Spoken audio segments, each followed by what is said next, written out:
நான் ரொம்ப மனம் நெகிழ்ந்து கலைஞர் ரொம்ப நெருக்கத்தில் ஃபாலோ பண்ண ஆரம்பித்த இடங்கிறது எப்போ அப்படின்னா, ஒரு பெரிய ஆசையாக கனவா பார்த்து பார்த்து ரசித்த ஒரு கட்டின ஒரு வள்ளுவர் கோட்டம்.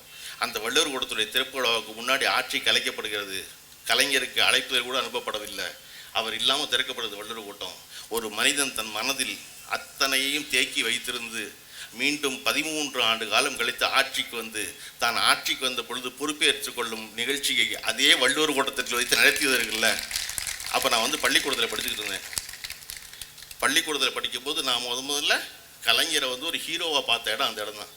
ஒரு மனிதன் எவ்வளவு பெரிய அடம் முடிச்சு இருந்திருந்தா, எவ்வளவு வைராக்கியத்தோடு இருந்தா, அதை மனசில் வச்சுருந்து, ஏண்டா எங்கள் ஐயனுக்கு நான் ஒரு கோட்டம் கட்டுவேன், அந்த கோட்டத்துக்கு நீங்கள் எனக்கு அழைப்புகள் எப்போ விடுவீங்களா, இருங்க நான் வச்சுக்கிறேன் அப்படின்னு சொல்லி அந்த வள்ளுவர் கோட்டத்தில் கொண்டு வந்து தன்னுடைய பதவியேற்பு விழாவை நடத்தியது இருக்கு இல்லையா, அதுதான் அவருடைய மிகச்சிறந்த மாசின்னு.